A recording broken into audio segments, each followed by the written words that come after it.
Suppose we have 100 patients that we need to test to see if anybody has the COVID disease. And if I knew that at most one out of these 100 people may be infected, how many tests do we need? My name is Krishna Narayanan, and I'm going to use this example to talk to you about what pool testing means and how we can decrease the number of tests required to test 100 people using this idea of pool testing. I'm with the Department of Electrical and Computer Engineering at Texas A&M University.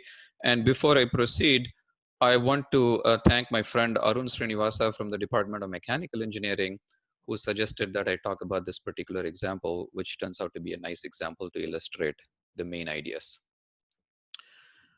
At first, this question seems like a trick question, right?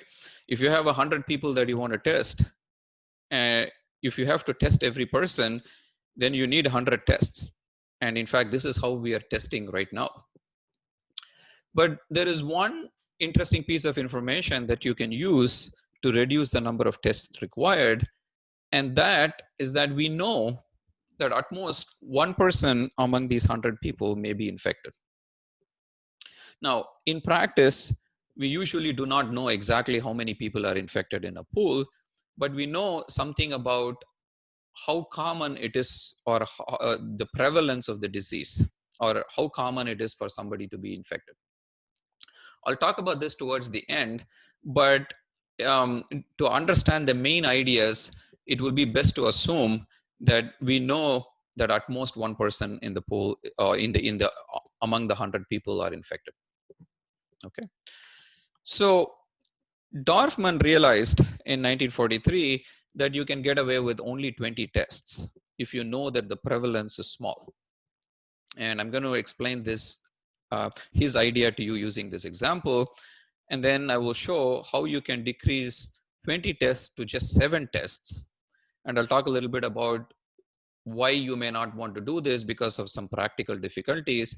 And then I'll give you an example of how you can get away with 10 or 14 tests with fairly small reduction in the accuracy of the test. So Dorfman's idea was to take the 100 people and split them into 20 groups with 5 people each. And what we do is we take the swab samples from each of the 5 people in a group, and without going too much into the biology, it turns out to be possible to combine or mix their swab samples, be able to extract RNA from them, and we can make a test on the pooled sample. If the test comes back negative, then what that means is that nobody in that group is infected. So we can throw away those 5 people in that group as not being infected. And if you continue to do this for the 20 groups, 19 out of these 20 groups will test negative. And there will be only one pool that tests positive. Then what you can do is you can test the 5 people in that group individually using 5 tests. Right? 1 person per test. And at the end of it, you would have identified the infected person. So if you do this, then what you require is you require 20 tests in the first stage, because there are 20 groups. And then you require 5 tests in the second stage. So in all, you require 25 tests. Okay. Now it turns out there is no reason to split 100 people into 20 groups of 5 each. And so maybe we can split 100 people into 10 groups of 10 people each. And now you can repeat the same procedure. So you test groups of 10 people at a time, and only one of these groups of people is going to test positive. And then you can use 10 more tests to test each one of them individually in the second stage. And of course, at the end of this, you would have identified the one infected person. Now notice that in this case, you require 10 tests in the first stage because there were 10 groups of people, 1 test per group. And you require 10 more tests in the second stage for the one pool that tested positive. So in all, you require 20 tests. So 20 is better than 25. And so we already saved 5 tests by choosing 10 pools of size 10. Now it's tempting to ask, is it better to probably choose 5 groups of size 20 or 5 pools of size 20?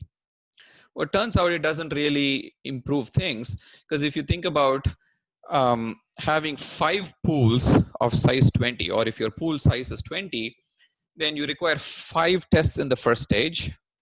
And to test who is positive within the one infected pool, you will need 20 more tests in the second stage. Together, you require 25 tests.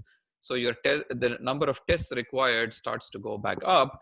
And in this case, it turns out that using 10 pools of size 10 is indeed the best thing to do. And you require 20 tests, right? But it turns out that you can do even better than this. So one way to do better than this is to use a testing strategy as follows. So what we are going to do is think of constructing an array or a matrix as follows.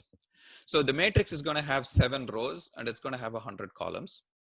The first column in the matrix is the binary representation of the number 1. So 1 when written in binary is 00000001, and 2 when written in binary is 00000010. So the second column in this matrix is the binary representation of 2. The third column is the binary representation of 3, so on and so forth. And the last column is the binary representation of the number 100. Now you need 7 rows because you need 7 bits to represent numbers from 1 to 100 in binary. And that's exactly why you have 7 rows in this array or matrix. And you have 100 columns because each column corresponds to 1 sample. So what this array then means is the following. Every row in this array corresponds to a particular test. So for example, if you take the last row in this array, that tells you wherever there are 1s in that row, I'm going to pool all those samples together and conduct one test. So the 7th test here will be conducted by pooling samples 1, 3, and 5, 1, 3, 5, 7, 9, so on and so forth until 99. The 6th test, for example, will be conducted by pooling samples 2, 3, 6, 7, so on and so forth. Okay.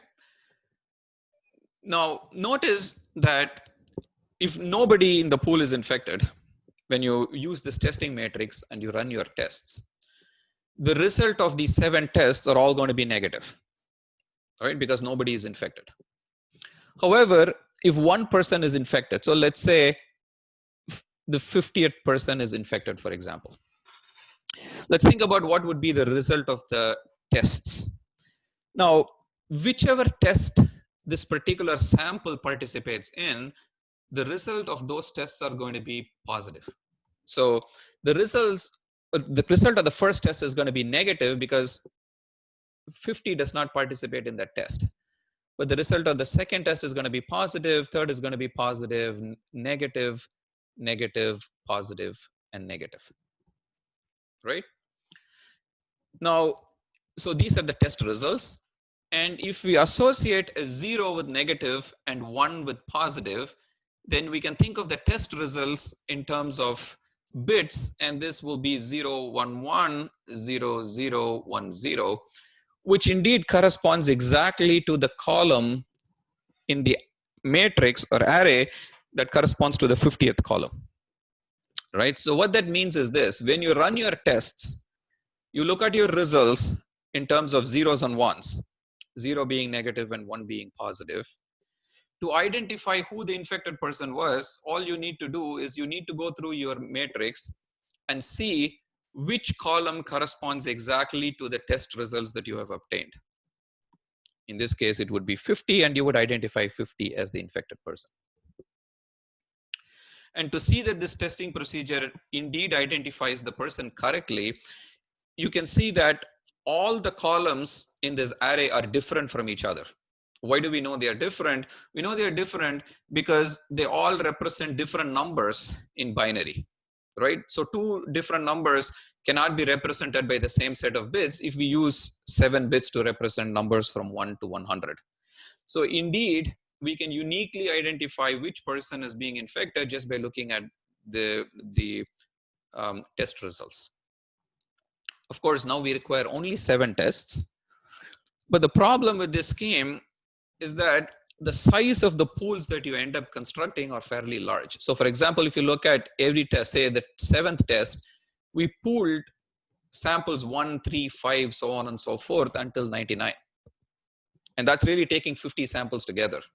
And you will turn out that, I mean, that's a very large number of samples being pooled together. And it's possible, so when you pool that many samples together, it means that you can take only proportionately smaller amount of viral load from each one of the patients. And so this could reduce the sensitivity of the test, and you might end up getting false negatives. And so you may not want to pool too many people together, but at the same time, exactly how many you can pool together depends on the sensitivity of the test, and it depends on a lot of parameters. And it requires more research to understand how much we can pool together. But if 50 is too big, we can decrease this by doing something like this. We could take the 100 patients, put them into 10 groups of 10 each, test them using a Dorfman style test in the first stage. Throw away the ones that test negative. You look at the one group that tests positive. And instead of testing everyone in the group individually, now what you can do is you can construct an array just like what we did, except with just 10 columns and 4 tests, because four bits are enough to write numbers between 1 and 10 in a way they are unique. And so you can identify the one infected person using just 4 tests within that pool. So now you will require 10 tests in the first stage and 4 tests in the second stage. So in all, you're going to require only 14 tests. And the good thing is that the maximum pool size now is only 10. It is what it was in the first stage. You can do the same thing with 20, right? So you could take 5 pools of size 20 each, and you require 5 tests in the first stage. But in the second stage, all you need to do is to use 5 bits to represent numbers between 1 and 20, which means you require only 5 tests to be able to identify the one infected person. So in all, you will get 10 tests. And the maximum pool size now is, of course, 20. Okay, I think that's the main idea of how pool testing can be used to reduce the number of tests that are required. And now, there are many questions that might naturally occur to you. One thing is, what if there are, I mean, we made an assumption that at most one person in the pool is infected, right? What if this is not true? And indeed, we usually do not know the number of infected people in a pool. But what we do typically know is the prevalence of the disease. We know the probability with which a person is infected, or what's the chance that somebody is infected if I randomly choose a person from the population. Now, this information can be used to design different kinds of tests. I mean, the same test that I just described may not directly work in those cases, but it's possible to design other tests that will work, and pool testing will indeed give you substantial reduction in the number of tests in many cases, typically when the prevalence is fairly small, which is the situation that we have right now. Okay? I hope this was clear. Thank you for watching.